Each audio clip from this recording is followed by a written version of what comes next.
Hi everyone. So we were working on getting our ambient occlusion going, and some of you might be wondering, why aren't we using 3D in Photoshop? Well, since our whole semester got kind of out of whack, we were going to do stuff in Mudbox, we're going to do stuff by messing around with this. I'm trying to simplify your process, and also I think understanding how to paint things on a 2D texture is extremely helpful. Again, I've mentioned this in our tutorials about how when students start using paintbrushes in 3D and start painting, everything looks kind of corny. So this gives us more precision, and it gives us a little better of an understanding on how the deformations of polygons can affect our final output of our model. What I want us to think about are for the texture. So what I want us to think about right now, I have shadow that I was painting in here. And last time I threw in this eyeball spot. I can't see this on my screen. Now I have 3 monitors, so not bragging, I'm just saying I have 3 of those, so I'm aware that you guys are probably working off of a laptop or something like that. And it's kind of hard to see what you're doing in here. And that's why Mudbox and using 3D sometimes can work. Again, those are way more stuff I'd rather get us into if it were a bunch of tutorials just on those. I'd rather us just stick with this process. So how can I get to see my 3D when I'm working? How can I do that? Well, what I recommend for you guys is I'm going to take Photoshop and just drag it over here. I'm going to drag it until it docks over to the side. Now I just want to get Maya to show up right here. And just by clicking on that, it allows for me to pop that over here. And yeah, that's okay. But I got all these windows and stuff like that going on. There are some ways, like going into Modeling Expert, that we can see this. So that's a little bit better than in Standard. So I recommend going to Modeling Expert to work. And that way you can start to adjust some of the settings here. So let's just drag this one over a little bit. We'll zoom in. And we're going to drag this over some more so we have more real estate on our screen. Now, if I were to hit Control S, it's going to immediately show up in Maya. So that's pretty awesome. I'm not going to have to worry about constantly going back and forth. I just hit the S key, it'll refresh. So that's how I'm going to work from now on for us. That way we can see some of the stuff that I'm doing. I've also turned off the keyboard so it's not blocking anything that we can see on here. One of the first things we need to do, we need to add some flesh color. And that's not happening yet. We just have some ambient occlusion shadows. So how can I add flesh? Well, reference. This is, I just typed in colors of the face, and you'll notice a ton of great references that are coming up about color zones. So this kind of helps to break down where different colors are on the face based off of basically painters and different techniques of representing form in 2D. And you can see here we have color zones of the face represented here. I think this is Gurney's book right here. He's referencing this. And you can see yellow, reds, and blues. See that even here. Now, does that over-exaggerate? A little bit. But it helps to stylize and make things for a little bit better of a painterly technique rather than just going straight up into the process of painting something out and having just flat tones. So having variation in this is extremely helpful, and you can even see that George Washington yellow, reds, and blues. That's really over exaggerated. So a little less so right here, but it still is true. So how do we do this? How do we get those to show up in our texture? Well, the first thing I'm going to do, I'm going to go ahead and hold down the control key and click on my mask. And what that's going to do is sample where my mask is. Looks like my mask may have gotten shifted a little bit over. Let me just double check something here. Okay, so false alarm, I just had this little gap right here. So I'm going to end up filling this back underneath this layer right here with a solid color. So I have held down Control and clicked on a mask, and now I'm going to make a layer, make sure it's underneath that. And we're going to sample a flesh tone to start. So I'm going to go into like yellow reds and just trying to find some sort of a color that I want to have as my base color for my my texture. So once I have something that I'm liking, if I hit Shift F5, it's there. I don't see it yet. Where is it? Well, right now, this is set to normal. Set this to multiply. And that's set to multiply. And this is set to normal for my UVs. I actually should take those UVs out of my face layer because that's not really where they belong. Okay, now that I have this, I can start to play with stuff like my multiply. Maybe it's a little too harsh, so I could drop my opacity maybe down a little bit. Now I can turn off UVs, Control S, and that's what I have as my start texture. So that is, let's label this skin. Let's like default. And you're allowed to do this however you want. I want a real human skin tone. I don't want like this to be green, so or blue or something like that. But something that would be human skin toned would be totally fine. Whether it's like an African American or Asian or Caucasian skin tones, all those would be great for this. So however you want to do this. I have my skin default. I'm gonna make a layer above this, and I'm gonna sample a redder tone on this. So I'm going to go ahead and change this to more reds. And there's a reason why I'm doing this on another layer, by the way. It's because if I do this on another layer, I am capable of adjusting these values better when I blend them. So that's why I'm not doing this all on one layer. Also, this is also how an art director can come through and adjust things in case if you botch something up. So I'm going to increase the size of this and add some color. Okay, now I'm going to call that skin reds. And let's go with some skin yellows. So we'll go into our sample and we're going to shift up to more of a yellow. And I'm just going to paint across here, making sure I go all the way across that seam. Now I know that seams, I said the same word a million times. I know that seems like it is kind of weird to just paint all the way over into the spot, because I do have hair I have to worry about, but I'm right now only concerned about my skin. And it also seems super, saying the same word over and over again. It appears very like oversaturated. It's blown out, but that's why I can adjust these things. I couldn't do that if I painted everything on the same layer. So I'm gonna leave that alone, and we'll call that skin yellow. And now you guessed it, or maybe you didn't. This is skin blue.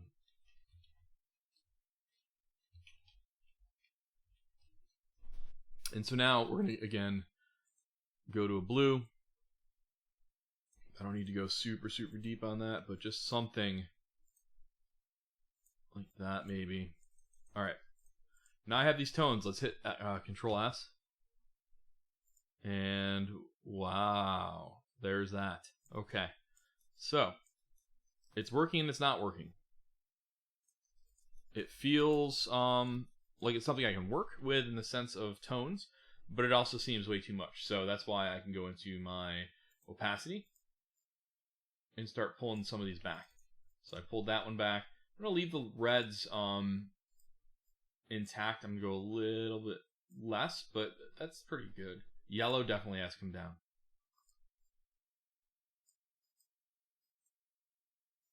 And if we also set this as maybe a blend of an overlay or screen. I think screen's going to be a little too bright. Let's try overlay and what that's doing. So let me turn that one on and off for you. You see what that's doing. Let me drop down that opacity even more. Okay. Let's try overlay on this one too. That's not even showing up anymore. So soft light, pretty much gone. Let's try to increase that. See that it's very much subdued. So I'm going to keep that on normal. and just play my opacity like this. Okay. So again, there's no magic to this. It's more of experimenting, and there's not just this magical formula that you could write down. You have to mess around with this stuff. If I hit Control S, there's what I have now. So we're getting there. Now I know cheeks and all that stuff, those don't exist yet. This is something that is just by default colors I'm laying down, but you can see I'm starting to get some ideas of where certain pieces need to go. As a matter of fact, I even see sort of a nose that's starting to pop up with the ambient occlusion, which is great. I can play off of that. The eyeballs are gigantic, and I don't want the eyes to look horrified. I'll change that eventually. And I also should be aware of the fact that since this is mirroring, if I painted a texture going across this way to show the hair is down on that part, it's going to show up on the other side. So I kind of have to be smart about how the shadows of the hair are. But I do know that if I look at my model, this goes down to about right where that intersection is right here. If I look at my UVs, that's about here. So my hair line for the shadow could be way, way, way further down. So with my ambient occlusion right here, I'm actually going to fix that. I'm going to sample that brown, and I'm going to bring that down some more. So I'm going to go here and continue to paint some of this further down. Let's see what this did. And UVs are off. Save. Okay. You can see I went too far in that area. So those two squares right there can't go up that high. So I'm going to use my eraser tool, and I'm just going to erase some of that out.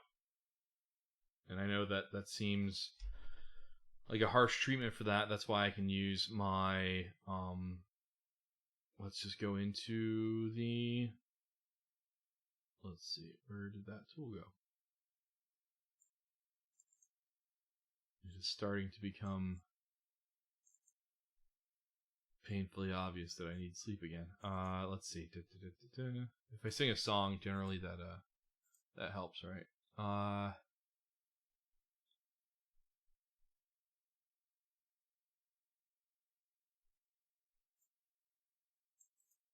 Let me see right. Okay, so I'm not sure why, but my blur tool decided that it didn't want to be showing up. So if you go to the dot at the bottom, you can select more. So I have that blur tool there. I'm going to use that again, double click to bring that over to where I wanted that to be. And let's just use our Wacom tablet to start to try and blur away at some of this spot. Now I notice it's not doing too much for me, so I'm going to go into here and change that from blur to smudge. And there we go. We're starting to get this to move. And again, I like to just kind of slowly let the smudging bring this back just by playing with it for a little bit to dissipate some of that. And we're starting to get more of a gradient rather than a harsh color there. And we're really paying attention to this spot right there. That's what's causing all that. So I'm going to push that back some more and try to blend that. All right, let's see what this did. Save. And that didn't save. Control S. Okay. That's already looking a lot better. So maybe still a little too harsh in one spot right there. But that's so much. Let's see, let me go back. Bring in smudge. Oops, wrong layer. Push that back just a hair.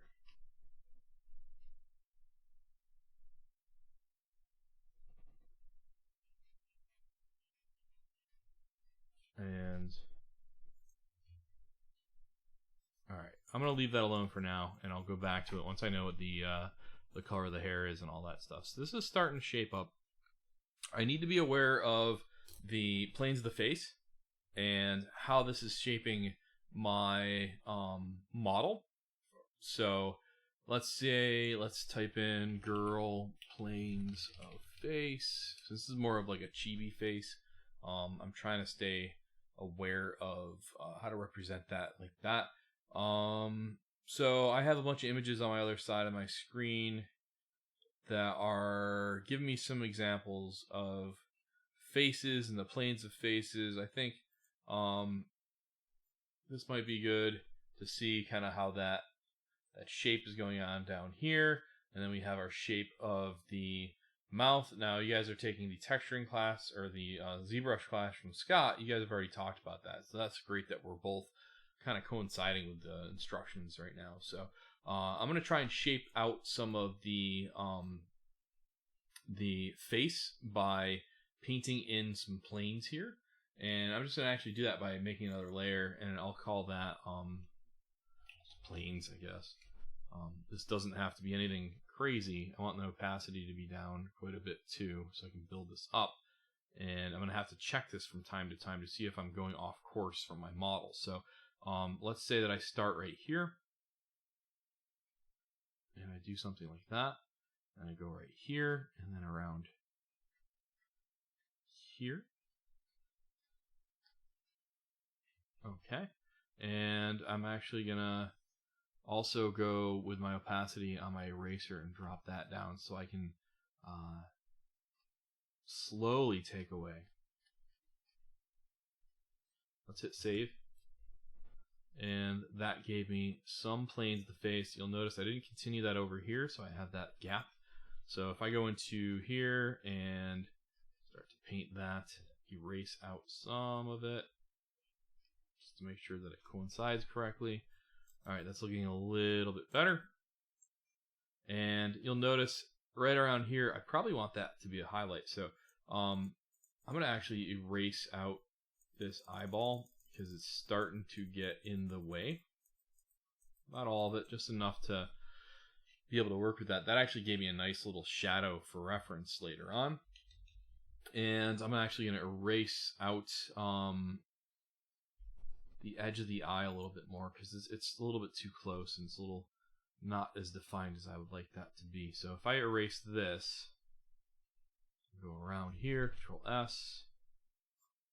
All right, starting to get there.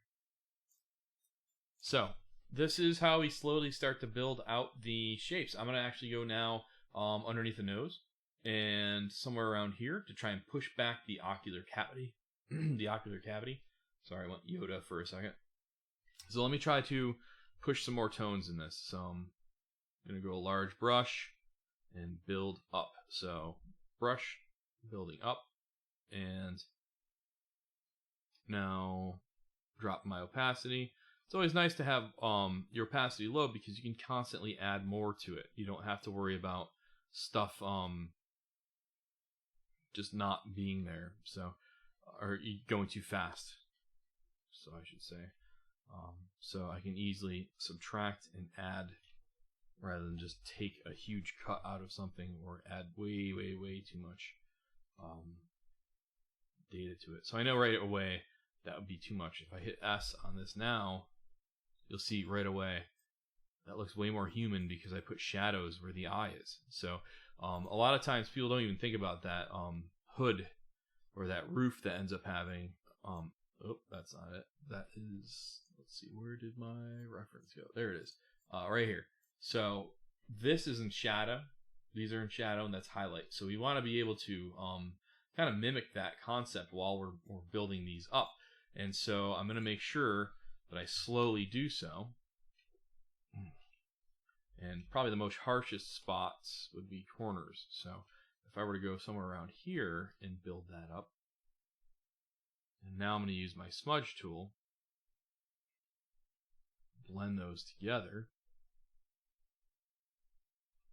I know I was on planes and now I'm in ambient occlusion. That's going to happen from time to time once you're in the groove of things. That's okay. As long as you can stay organized as well as you can to get things working for you. So I'm going to continue over across here because I notice it's going a little bit in different directions.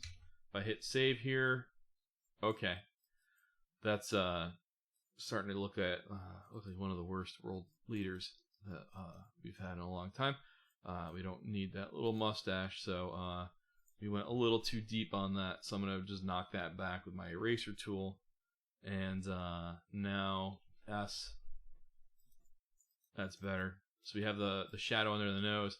So I know if the shadow is happening right here. If I go even less so right here and paint that, let's see what that does. S. Okay, so we're starting to block out, and this is kind of what I call like whittling or carving away, because we're starting to define spots. And by saving it, we can see, okay, that's too much, but I can work with this by erasing a little bit of this away again. So I'm going to go down here, erase some of that. Erase maybe right here, Control S. Okay, so we are starting to get that under control here. So I'm going to go back into my Smudge Tool and reduce that. That's gigantic. So we're starting to go a little detailed there. Now, you'll notice I was working with blurry shapes. This is the same idea if you wear glasses. In the morning, your glasses are off and everything is blurry. It's just basic shapes. You put your glasses on, everything starts to block, or everything is clear.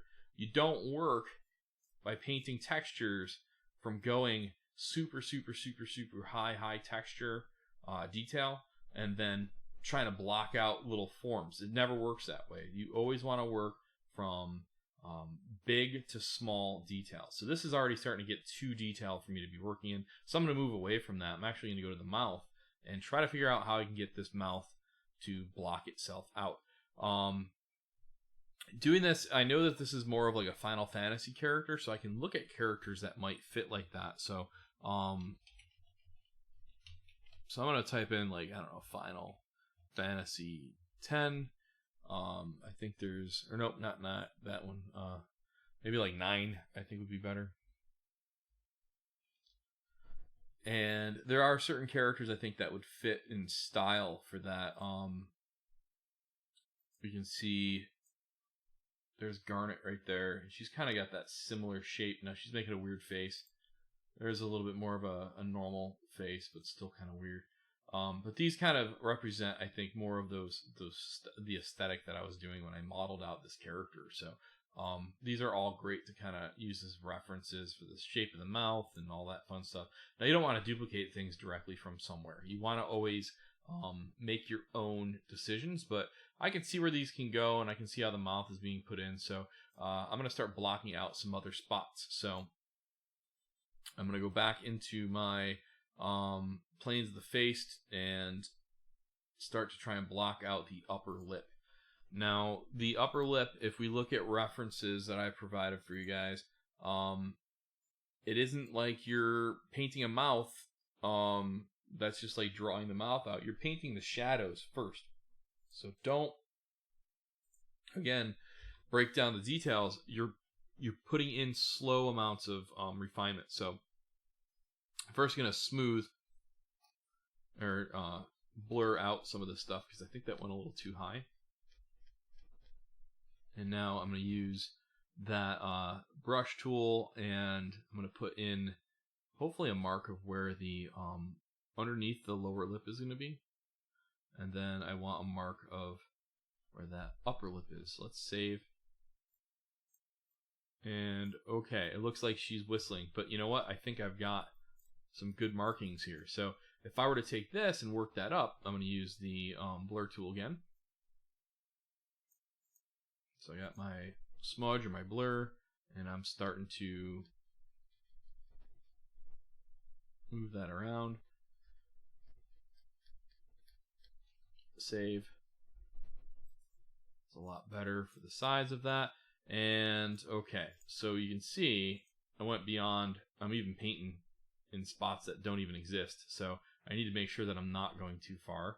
I'm going to make sure of that by kind of just paying attention where my UVs are. So I can even drop my opacity on my UVs to the point where, whoop, not that one, where it's almost non-existent. That's a way to help make sure everything's on the page. So I have this here. I'm gonna go ahead and keep going with this by, I'm gonna actually go in planes again and paint that. So I want to bring in that trough of the lip, and I also want a little bit of the ridge along the nose line. Now that may not be in the right location. I think it's actually right here. So gently going to put that in, and I'm going to try and figure out where that mouth end should be. So maybe it is going to be something like where it's from here down to there, and turn that off. Now, when you're doing this, she's going to look old at first, and that's because we have way too much contrast on these lines that we've been adding to it. So that's an easy thing to be able to fix. We can just go into our smudge tool and knock that back, or our eraser tool. And I'm way too close. So if I zoom out here, you can kind of see where that is. So to do this, I'm just going to go ahead and use my eraser tool. So E for my eraser, and it is down to strength of 16. I like that. I'm going to go ahead and just keep erasing away until it's almost barely there. So this is how, I don't know why that wasn't going. There we go. How we can start to refine. It's, again, never a good idea to just draw in stuff. And if you're just giving me a drawing of a face, that's not what I want. You have failed this assignment. I want you to be using all of your tools in your shed of art to make this happen. So just drawing a smiley face on this character is bad. Now, I am taking into consideration a lot of us never have done this type of stuff before, so that's not the point. As artists, we're doing things constantly that we haven't done before. That's how we grow and get better at things. So this is just the way the game is. So that's normal. I'm going to use my smudge tool this time, and I'm actually going to increase my strength because she looks like she's scowling, and that's because these are pursed lips, and this is straight down. I want to move that out a little bit more so she looks like she has fuller cheeks. So I'm going to use this and just pull it over. Save. And okay, I still see this. It's going down and then down like that. So I need to use this one. Save. Okay. That's looking better. It still needs a little bit of adjustment, but you can see that that's starting to get there. The highlights on this and the amount of contrast, it's not reading female yet, and there's certainly a lot of things I need to do to this. Let me drop down my opacity on this a little bit more for these shadows and hit save. Okay, so it's starting to get there. But it is something that, again, this takes time to build this up. It's not a couple presses of the buttons and you're done. It's this is, oil painting, all those other things. They take time and they take energy to produce something good. If you want to feel like you've knocked something out in a couple hours, learn how to crochet. Buy a Lego kit. Get a model train set. Those are things that you can zone out to and feel like you're being crafty without having to actually use much of your creative energy.